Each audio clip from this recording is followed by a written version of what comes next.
What it do, house crew? Back here with a new upload. It has been so long.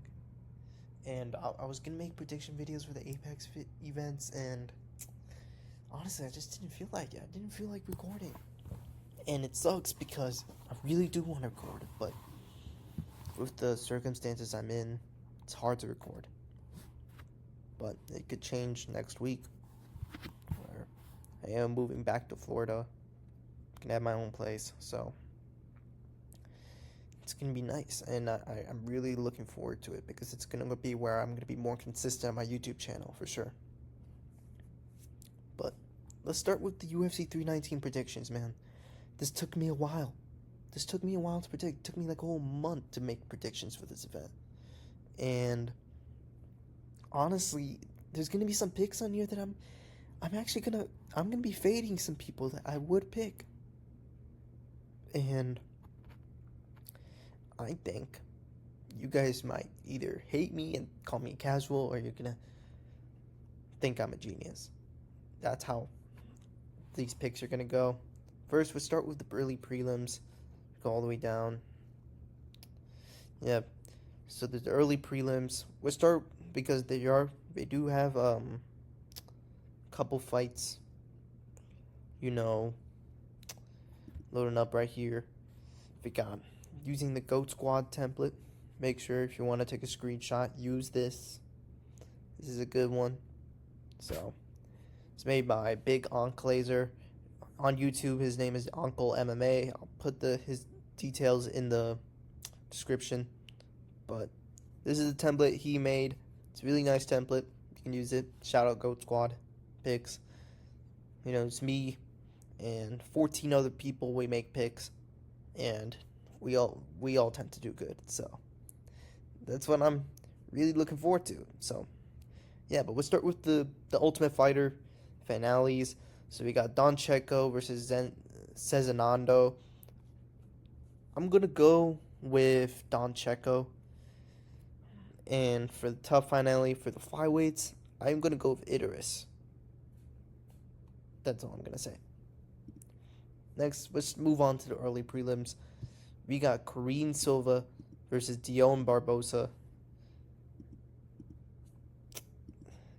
Really weird stuff. It just doesn't. I guess we're not getting the drop down menu. So, Kareem Silva versus Dion Barbosa. I think Silva was supposed to fight JJ Aldrich, and then she pulled out. And now Dion Barbosa, she's on a bit of a win streak right now. She's 8-3. And she's taking this fight on short notice. She is pretty good, though. She did have an impressive finish in her last fight. I think it was a triangle submission. Kareem Silva, she's coming off a loss to Vivian Araujo, who did kind of get destroyed by Tracy Cortez. But I'm going to go with Kareem Silva. I think Kareem Silva just has more preparation going into this fight. She's had a full camp. She prepared for, honestly, pretty stylistically same opponent. Dion Barbosa, she has no camp for this. She had pretty much almost no preparation. This is like maybe a week notice. And I'm going to have to go with Kareem Silva. I think she's just going to come in this fight much more conditioned. I think she's going to be a lot better. I think she's going to be faster on the feet. So, and I do think that her grappling's really good. So, I don't see Dion Barbosa really submitting her. I'm going to go with Kareem Silva. I'm going to go for her by decision. I think it's going to be pretty. I think Dion Barbosa is going to have some moments. It could be a 29-28, 30-27. It really depends. But I think it's going to be a very clear win for Kareem Silva. Next fight on the card, we got Brian Battle versus Nursultan Ruziboev. Now, I'm pretty high on Battle. I picked him against Randy Brown. He did win. But honestly, I don't think he made it so convincing that he won. I think he did win. I did think he won that fight. I had a 2-1 battle. But it really felt like he won because he was just a big guy. He is a big welterweight. He didn't miss weight for that fight too. He was like 175, I think. Like he missed weight by a lot. And He's a pretty big size for welterweight, and I feel like he used his kind of like physicality to kind of do better in the clinch, and the clinching and holding him, getting some control time as well allowed him to win the round since Randy Brown didn't do enough on the feet. Now he's going against a pretty big opponent like Nursultan Rizboev, who I think does way better in middleweight than at welterweight. And I do think that Nursultan is going to make this a dirty fight. I think this is going to be a scrap. I think Rizboev is going to come in there, and I think he's going to show himself to be the bigger fighter. He's going to land the better punches. And although Battle is a pretty good striker himself, I do think that he is not going to have that physicality advantage he used to have at welterweight. I do think that middleweight he's not going to be as good as compared to 170. And I think Nursultan Rizboev, he's going to come in there. He's going to put pressure. He's going to back him up against the cage. I could see this being a TKO. I'm going to go Rizboev by TKO in the... Honestly, I think it might be the first round. I'm going to go with Rizboev by TKO in the first round. I think he is going to back him up against the cage and, just hit him with so many shots, make it dirty, and, TKO him. I think that's what's going to happen. So I'm going to go Rizboev by TKO in the first round. Or the second round. I'm going to change it to second round. I think he could do it in the second round. So TKO in the second round. Next, we got Edson Barboza versus Drakkar Klose. Now, I used to be high on Edson Barboza. I picked him against Murphy. And after what Murphy did to him in that fight, and in fact he took a long break.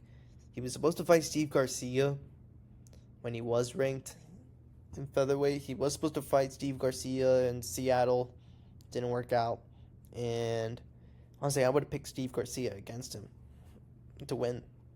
Now he's going against Drakkar Klose, and I'm really torn about this fight because I do think that Edson Barboza is just way past his prime. He just has not been looking good in most of his fights. He had a pretty good barn burner with Sodiq Yusuff, but I felt like that fight shouldn't have been that competitive. And you look at what Giga Chikadze did to him, Bryce Mitchell, Lerone Murphy, all these guys, and it's just like that same Edson Barboza, the prime Edson Barboza, he was just such a fundamentally good striker, so powerful, knew how to work the body, knew how to work the legs really well. It's just not there. He's just not there anymore. And with this fight, I think Drakkar Klose is going to put the pace on him. I think he's going to put some pressure. I don't think Edson Barboza is finishing Drakkar Klose. I could see this being a grappling fight. I could see Drakkar Klose kind of shooting some takedowns, and maybe he won't land some of them. But I think he will be able to take down Edson Barboza, put the pressure on him. I think Barboza's not going to do as well on the feet. He will have some moments. Where it seems like he's hurt Klose, but I think Drakkar Klose is going to win this one. I'm just not high on Edson Barboza anymore. I mean, this is his first fight back in lightweight. He's a pretty small lightweight too, and I just think that maybe he should have stayed down at 145. I don't think it was a good idea for him to move up. Maybe it's a weight cut is getting harder since he's getting older, but this is another thing. He's just getting older. He's just not as fast. He's not as fluid as he used to be. And I think that Drakkar Klose is going to put the pace on him and make him hesitant in the striking. And I think he's going to back him up against the cage. And we've seen Edson Barboza struggle when that happens. So I think Drakkar Klose is going to win this. I have it being a 29-28 decision for Drakkar Klose. Next, we got Chase Hooper versus Alexander Hernandez. And man, this is a good fight because this is another fight I've been torn on. This is Chase Hooper's first opponent that's actually kind of young. And I've been high on Chase Hooper. I think he's pretty good. He has improved his grappling so much since then. I think the move up to 155 was a good idea. And I don't know, it's just like Alexander Hernandez used to be good. He really did. Really used to be good. Had, he started off really well. He got fraud checked by Donald Cerrone, and since then he's just been kind of win one, lose one kind of guy. Had some close fights. He did beat Jim Miller, dominated him, or not dominated him, but he did beat Jim Miller, and Chase Hooper did have a fight with Jim Miller as well. And I keep saying hand, but something tells me I really want to pick Hernandez. I really do. I really do want to pick Hernandez. But I just don't know. I really don't know. Because as much as I think Hernandez is better on the feet, and as much as I think that Hernandez just has really good scrambling, and he does have some good defensive grappling, and I do think it will make it tough for Chase Hooper. I think Chase Hooper has looked so impressive in his run that he's had at 155. Since his loss to Steve Garcia, he's on a 5-fight win streak. He's submitted Jordan Levitt, Borshev. I know Borshev's not a good grappler, but, submitted Clay Guida, and he out-grappled Jim Miller pretty easily. And, Chase Hooper's looked so impressive, and he has the momentum. I don't see that with Hernandez. I don't see Hernandez kind of pulling a crafty vet thing. I do think he does have some close fights with people he shouldn't have close fights with, like Hubbard, who, let's be real, that man's a flat, unfinishable blob. I don't know. It's a fight I'm torn on. I'm going to have to go with Chase Hooper. I think I'm going to go with Chase Hooper. I'm going to go Chase Hooper by a very competitive 29-28 decision. Now, Hernandez is good, and I think he could prove me wrong. But Chase Hooper is on such a huge roll right now. He's a taller guy. I think his stand-up is not as bad as it used to be. I think his grappling has improved so much. And I think he will be able to make this very competitive for Hernandez. I think he will have a superiority on the ground. I think Hernandez's grappling is okay, but it's not good enough to chase. Because I think Chase Hooper does have some really good scrambles, and he does go for submissions. I could see Hooper winning this by a 29-28 decision. So I'm going to go for that. Next, we got Jessica Andrade versus Lupita Godinez. And Jessica Andrade, let's be real, she's been kind of, how can I say this? She's kind of been falling off. And now she's going back down to strawweight. I know she was at flyweight. She got submitted by Jasmine Jasudavicius. I still think that Jessica Andrade can still beat Lupita Godinez. I do think so. Because Godinez just hasn't really looked good in her last few fights. She's kind of like a prospect that I don't really rate that much, she lost to Kenzie Dern, Rena Jandarova, and she had a win against Julia Pilastri. It was too competitive. Like, how can I say this? It was too competitive. And I think on the feet, Lupita Godinez isn't that good. She's not that good. I think Jessica Andrade will make advantage of that. She's coming with the reach advantage. And I think this, at strawweight, Jessica Andrade is a lot better. I think at flyweight, she does get manhandled way too much, especially on the ground. But I don't think Lupita Godinez is going to be the one person to manhandle her. I'm going to go with Jessica Andrade. And I'm going to go with Jessica Andrade by KO. I think she'll beat Lupita Godinez by KO. I'm going to go with Jessica Andrade by round 2 KO. Enough said. Next, we got GM3 Gerald Meerschaert versus Mikhail Olajaychik. I'm going Mikhail Olajaychik, first round KO. GM3 has not looked impressive in his last few fights, except the RDR fight, which is weird because I didn't expect him to look that good against RDR. I thought RDR was going to win pretty convincingly. He looked pretty bad against Brad Tavares, and it's just like the same GM3 that I used to rate so high. Like, oh man, this guy's dangerous, man. Round 3, he'll just submit you. He'll come back. It's like he just comes back after losing and just submits you. You know, against Edmund Shabazian, he gets the comeback, and it's just to the point where I'm just thinking, where is that GM3? The GM3's not there anymore. He's kind of on a downhill. And I think Mikhail Jacek, ever since he went to the Fighting Nerds, he had a very competitive fight with Shar Magomedov. And I think compared to Burial, who also had a pretty competitive fight, I think he did better against Shar than Burial. And I think if Burial beats a GM3, I mean, not like that, but you know what I'm saying, right? I think Mikhail Jacek, since he joined the Fighting Nerds, has just gotten so much better. He's a lot, like, he looks really good. He got some good striking, really good knockout power. He does really good pressuring his opponents, and I think he's going to do the same to GM3. I'm going to go Mikhail Jacek by first round KO. Unless this goes to the third round, then I'm going to go GM3. If it goes to the third round, I could see GM3 pulling off something here, pulling off a submission comeback, but I think it's going to end in the first round. I think Mikhail Jacek is going to come in here much more refreshed.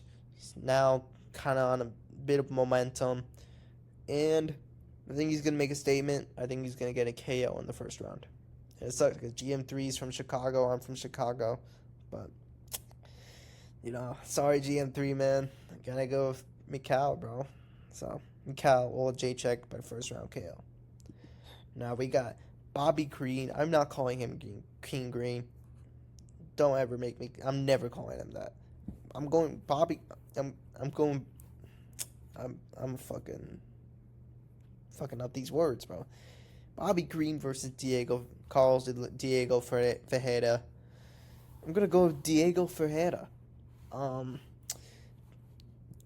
Bobby Green is just, how can I say this? He used to be somewhat good. He used to be able to pull off really good performances against like a Nasra Haksharat or Grant Dawson, or have some competitive fights, but man, he's just been on such a huge downhill trend. He's just getting styled on by these guys, and Diego Ferreira is good. He is really good. I think he's one of the best unranked fighters in the division, and I think he's one of the best unranked fighters in the roster. He has knockout power. He has really good striking, really good boxing. Yes, he's not as aggressive as he used to be with his striking, but when you're knocking out Michael Johnson like that, it impresses me because Michael Johnson is styling on these up-and-coming prospects like Zell Huber and Azaitar, all those guys. He's styling on them. And Diego Ferreira just shut his lights out. He struck with him. And Michael Johnson's got some fast hands. He can make it dangerous. He's made it dangerous. He can catch you, and Diego Ferreira caught him. He KO'd him. Just cold. And he has some good grappling, too. He has some really good scrambles. He has some good chokes as well. And I think Diego Ferreira is still pretty good. I think, he's had some bad losses. Dustin Poirier, but, he had a pretty fairly competitive fight with Grant Dawson. I know it was a very clear Grant Dawson win, but he had some moments. And I think with Bobby Green, he's just on a downhill. I think Bobby Green is going to get KO'd in the second round. I think in the first round, it's going to be pretty scrappy. I think Bobby Green's going to come in there. He's going to make this a kind of a more technical fight. And then in the second round, I think Diego Ferreira is going to pick up the pace. Bobby Green's going to be too comfortable after the first round. And then Diego Ferreira just hits him with a really good shot and gets a TKO. Because he's taunting and he gets hooked in the chin. It just happens, So, yeah, I think Diego Ferreira is going to KO him in the second round. Next, we're on to the main card. Oh man, how am I so tired, bro? These videos are exhausting. Tim Elliott versus Kaya Sakura. I'm going with Kaya Sakura. I think this is a layup fight for him. And I kind of get it. He did get fed to the wolves with Pantoja. He's getting a layup fight. Tim Elliott, he has been in the rankings way too long. It's kind of like, how can I say it? It's like Tim Elliott just does not have good hands. He does not have good hands. He's really good at grappling, and he will give trouble to a lot of wrestling heavy guys. But when you're going against like a finisher like Kaya Sakura, who has some really good jump knees, who has some really good hands, he's really explosive. And I feel like Kaya Sakura is just much more motivated. I don't think Tim Elliott is the same as he used to be. He hasn't fought in years, and he's only getting older. He's like 38, pushing 40. I think Kaya Sakura is going to come in here. He's just going to be I think he's going to be the much more fresher fighter. I think he's going to put on a statement. He's going to come in here and put on a statement. And I'm going to go with Kaya Sakura first round KO. I think he will genuinely catch him with one of those knees. Or he will blitz in and gonna go left hand on him. I think he's gonna do that. And he's gonna catch Tim Elliott. And I think he's gonna come in there and showcase a really good performance, that he's still the guy. And that Pantoja fight, it was not there. But yeah, man, I think Kaya Sakura is gonna come in there. I think he's gonna make it look pretty easy. I just don't have any faith in Tim Elliott, to be honest. And although he does have some good grappling and that could come to focus here, I just don't think that. I mean, he hasn't fought since 2023. I mean, are we kidding ourselves here? Come on. But yeah, I'm gonna go with Kaya Sakura first round KO. I think he's the explosive fighter. I think he's gonna have better hands. I think he's gonna put the pressure, the pace on him. So yeah. All right. Let's go with Jared Cannonier versus Michael Page. I'm going with MVP by decision. I'm sorry. I think Jared Cannonier is pretty good. He has a dog in him. But MVP is just too good on the feet.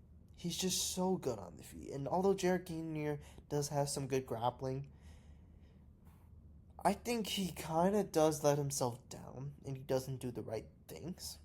Because, in my opinion, I felt like that Barajo fight,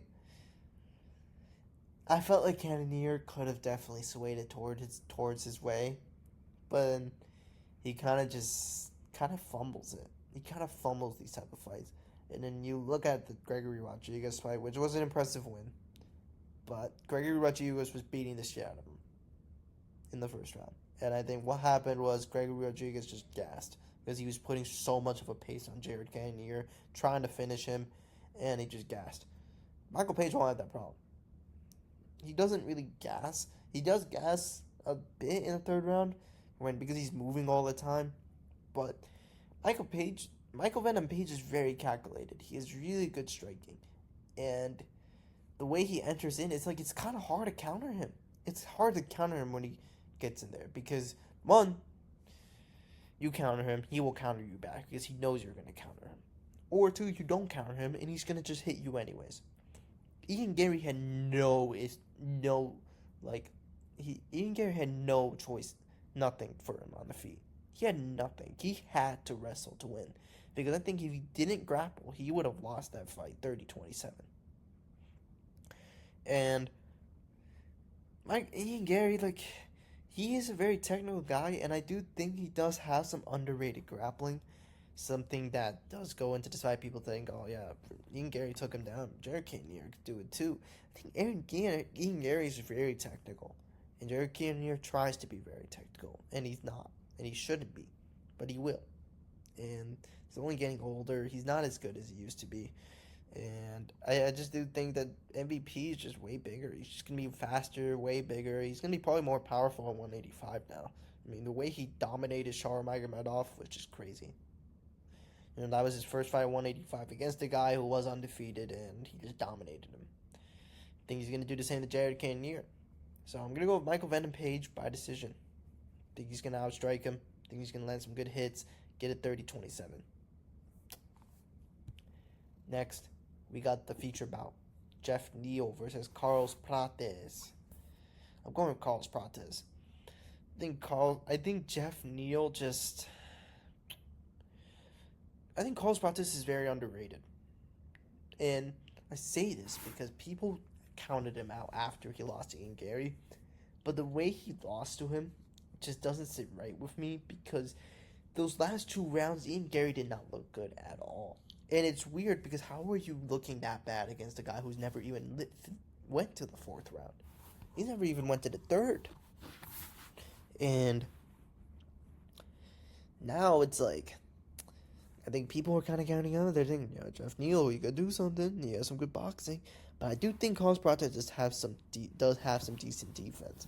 And he's very confusing to try to hit on the feet. He has really long arms, really lanky. He has really good Muay Thai, and I think that really does help with him kind of gauge distance, pick people apart. And with Jeff Neal, I think Carlos Prates' footwork is really good too. He walks down a lot of his opponents, kind of stalks them, lands some good right hands, try to get them. And unlike Ian Gary, who had the right game plan, I don't think Jeff Neal's going to have that game plan. He's not going to do what Ian Gary did. I think he's going to lose. Like, really badly. I think he's going to get, I don't know, I want to say KO'd, but I think he is going to get beat very badly. And it's going to be a scrap. Now, I'm thinking either Prates by decision or TKO. I think decision is more safe. But in my opinion, it's really tough. I don't really know. I know Prates is going to win. I just don't know how. I do think that Jeff Neal does kind of struggle when people like Prates, they move laterally. I think Prates does have some decent footwork. Jeff Neal does tend to get backed up pretty easily. And I think that is going to be more advantageous to Carlos Prates because Jeff Neal isn't really a big pressure guy. He is a big pressure guy, but you have to kind of let him pressure you first. And I just don't see Carlos Prates really letting Jeff Neal pressure him. I think Jeff Neal is going to be, having the huge reach advantage. He's going to have a big reach advantage here. I think he's going to make it hard. I think he's going to do the weird guard thing where he has his long, lanky arms, makes it hard for you to hit him. I think this is going to go like the Lee Jingleon fight, but I don't think he's going to knock out Jeff Neal that easily. But who knows? Honestly, I might just be risky and just go with KO. But I'm going to go with Carlos Prates by KO in the 3rd round. I think in the 3rd round, he's going to find that good shot and he's going to KO him. Against the cage, I think he's going to go land that right hand and get a TKO 3rd round. So Carlos Prates TKO in the 3rd round. Next, we got the co-main event. Lerone Murphy versus Aaron Pico. I'm going with Lerone Murphy. It confuses me how Pico is super hyped to where Lerone Murphy is the underdog. He is the 2-1 underdog against Aaron Pico. I think Lerone Murphy is going to put on a dominant performance. And I think he's going to destroy Pico. I think he's going to outpace him on the feet. And I don't think Pico's going to be... Pico does have some really good boxing. He has some good power. And he's a beast. He's a beast. But I think Pico's striking-wise does have a lot of flaws. You can just tell, when wrestlers try to strike, they have so many flaws in terms of their defense, the way they move. And any good striker can capitalize on them. And I think Lerone Murphy can capitalize on it pretty easily. Aaron Pico, he likes to stalk his opponents, but one thing I've noticed from his fights, he leaves himself very open to getting countered and hit with knees, he just has a lot of defensive flaws. Something I know Lerone Murphy could definitely exploit, and I think we could exploit. I think Lerone Murphy, was this fight deserving to be a co-main? No. Am I excited? Yes, because I think this is still going to be a pretty good fight. I think people hate on Lerone Murphy, but he had a banger with Edson Barboza. I thought his Josh Emmett fight wasn't bad. I think he's going to have a banger of Aaron Pico, and Pico is pretty well trained, but I think Lerone Murphy is going to be prepared just because of the fact Aaron Pico is switching from a 5-rounder to a 3-rounder. And in my opinion, I think Lerone Murphy's going to outclass him on the feet. I think he's going to come in there and show that UFC level. Bellator fighters, they have all this hype, they have all these things, Patchy Mix, all that stuff. Patricio Pitbull had this hype too. Aaron Pico's having this hype too, but unlike Patchy Mix and Patricio Pitbull, Aaron Pico doesn't have the accolades. You look at his record, it's a lot of guys we don't really think are good competition. And he's been KO'd 4 times. He's lost 4 times in the B leagues. And in Lerone Murphy's undefeated while being number 6 in the rankings, which is pretty hard to do. He's a top 10 contender who's undefeated. And you're telling me that Aaron Pico is the favorite? It's not even that. I just think Lerone Murphy's better on the feet. He's just better, faster on the feet. He's much more elusive. His footwork is so good. And he has some finishing potential. I don't think he has it because he doesn't really engage with a lot of fighters. He definitely couldn't have finished. He definitely beat the shit out of Barboza. And Barboza's tough. But you look at Ige, you look at Emmett. He won't engage with those guys because those guys hit hard. I felt like people kind of blame him for that. Like, why didn't you engage with them? You could have made it up on. Like, you don't engage with guys like that. And I think Josh Emmett's pretty good. I think Dane Ige is pretty good. And Lerone Murphy pieced those guys up. Outpaced them. Landed better shots. What he did to Josh Emmett was pretty good. Like, I'd say it was honestly close to a striking masterclass. But I think he's going to do the same to Pico. I'm going to go with Lerone Murphy. And honestly, I would say TKO, but I might go with decision. I do think that Aaron Pico is going to be in his best conditioning here, so I don't think a finish is in order. But I think Lerone Murphy is going to piece him on the feet. I think he is going to be a lot faster. He's going to catch him while he's approaching forward. Lerone Murphy is pretty underrated. He's pretty good off the back foot, and he does really good in the clinch as well. And he has some fast hands, and he does have some knockout power. So this is going to be a very hard fight for Pico, and I don't see him winning this. So I'm going to go with Lerone Murphy by decision. Next, we got the main event, Dricus du Plessis versus Khamzat Chimaev. Man, I am so hyped for this. This is a fight I have been waiting for. I mean, ever since Khamzat beat Robert Whittaker, this is a fight I've been dying to see. And, Khamzat has so much hype around him right now, and Dricus is kind of being overshadowed. I've been noticing this. The UFC, his fans, they're counting him out. And this is not the reason why I'm picking him, but it's weird how the champ who finished Whittaker, who beat Adesanya and finished him, who beat Sean Strickland, is the underdog and is being overlooked against Khamzat Chimaev. Dricus du Plessis is not getting submitted in the first round. I think we need to get that out there. He is not getting submitted in the first round. I think he will be Khamzat's toughest fight yet. And he will be Khamzat's demise. And the reason why I say this is because Dricus du Plessis is a dog. This man will not lose no matter what. No matter what bad position he's in, no matter what is happening to him, even if they're beating him up, he will just not lose. He will keep fighting back. And I think Khamzat Chimaev does have a glaring flaw in his grappling where he doesn't do good when he's not on someone's back. When he's on someone's back, he is a world beater. When he has dominant precision and dominant control off someone's back, he can get a lot of chokes done. He can get a lot of ground and pound done. He just does seem to be more comfortable in those positions. But look at the Gilbert Burns fight. Gilbert Burns pulled guard, and he let him back up. And Dricus du Plessis isn't going to give his back to Chimaev. He isn't going to try to escape the wrestling. He's made it clear very, very much that he is going to try to grapple with Khamzat Chimaev. He is going to make it hard for Khamzat Chimaev to have dominant position. I think Dricus du Plessis' grappling and scrambling ability and, his kind of anti-grappling is very underrated. It's very underrated. I do think that he's actually above Gilbert Burns in the level of anti-grappling. He has some really good chokes. I think he definitely has some really good scrambling. This is not going to be a ragdoll Khamzat Chimaev first-round performance because you look at what he did to Whittaker. he's not doing that to DDP. And I'm gonna say something about Whitaker. I've had this opinion ever since he lost to DDP, and this is gonna get me a lot of flack. When Whitaker gets pressured and backed up, he doesn't do well. He doesn't do well when he gets pressured or backed up, and it kind of seems he fades or kind of accepts the position. And we saw this in the RDR fight. This was very apparent in the RDR fight. RDR fairly won it, and I think he won it because RDR was doing the right thing against Robert Whitaker. He was constantly walking him down, kneeing him in the body, putting him against the cage, putting the pressure on him, and Whitaker just couldn't do anything. He couldn't do anything.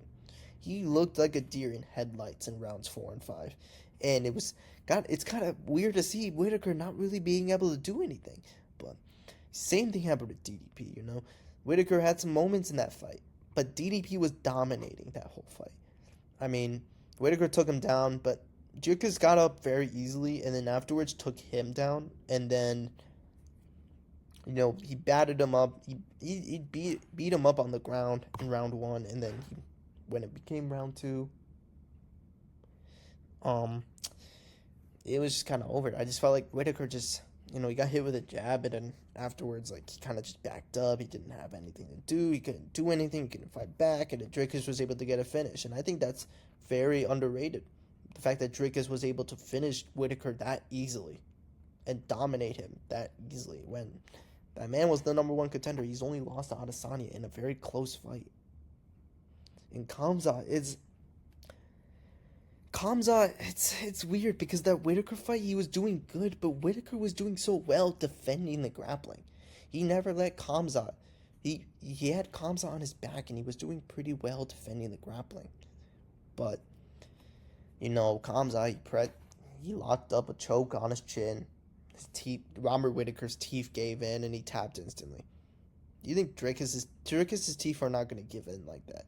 He doesn't have a pre-existing injury on his jaw where if someone presses on it too much, then his teeth get pulled back. It's not going to happen. I know Dricus du Plessis is probably going to be able to survive, Khamzat pressing on his chin if he gets a choke, And he has been in a situation. People like to say, oh, Brunson took him down. And how's Dricus du Plessis going to stop Khamzat's takedowns? This is where a lot of people get me wrong. I'm not saying Dricus is going to stop Khamzat's takedowns. I'd be shocked if he did. Because Khamzat's such a good wrestler. He's such a good grappler. He's so aggressive with his wrestling. He can take anybody down. Because he just goes all in 100% immediately. And I do think he is going to take down Dricus. But I do think that Dricus is going to survive that first round. And then in the second round, he is going to put the pace on Khamzat. He is going to back him up. He is going to put pressure on him. And Khamzat's never been in a situation where a guy like Dricus du Plessis is putting pressure on him, a guy who's powerful, who can hit hard. Khamzat's never been in a situation like that. He's had some very close fights with guys who are way smaller than DDP, way less dangerous than DDP.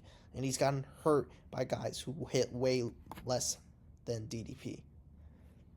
And now it's because let me be fair, that Gilbert Burns fight was 4 fights ago for Khamzat. It seems like forever ago, but it's 4 fights ago for Khamzat. Dricus, since 4 fights ago, has improved miles and leaps beyond since then. Since that Brunson fight, he's improved so much. I think after the Brunson fight, he got his nose fixed, and his cardio went from like an 8 out of 100 to a 96 out of 100. He immediately got better. And Khamzat Chimaev is just I haven't seen that improvement from him. He still looks the same in every single fight. He backs his opponent up, shoots a takedown, ragdolls them. He gets a sub, and Khamzat's the most dangerous man. I kill everybody, I smash everybody. Or he has a very close fight because he gassed out after round 1. I'm gonna be for real. What Khamzat's doing, his game plan is really good because that's what makes him dangerous. But that's not going to work against Dricus du Plessis, who can survive those firestorms, who can survive and, pull guard and scramble. He's not going to give you your back. He's not going to try to defend a takedown. I think Dricus du Plessis will know he won't defend the takedown. But he's going to come in there. He's going to make it hard for Khamzat Chimaev. He's going to wrestle with Khamzat. And I think Khamzat's not going to be able to be comfortable with that.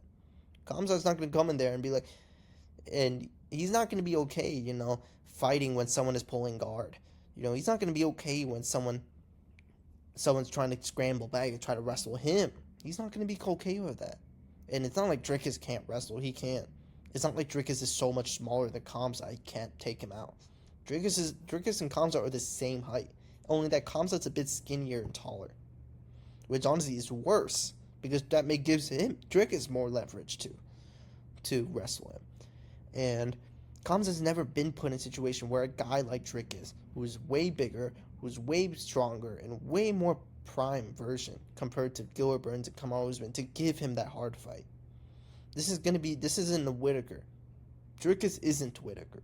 Whittaker folds under the pressure. He kind of just does nothing. He kind of accepts positions or kind of gets backed up easily or doesn't really engage or trying to make it a firefight. Whittaker is very much reliant on having his own stance, having his momentum go his way. Dricus, on the other hand, this man will fight anywhere.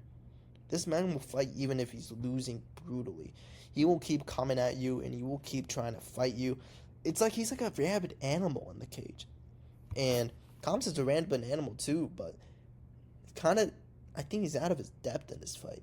I think this is the fight where we will see how good DDP really is. Because I think DDP, for some reason, people just don't like DDP. They just think that, Khamzat's going to destroy him. Like, that easily. Apparently. Even though DDP's the fucking champ. He beat Whittaker a year before Chimaev did. He beat a way better version of Whittaker. And I'm going to say that he did. He beat a way better version of Whittaker. And he did it better than Khamzat. You know why?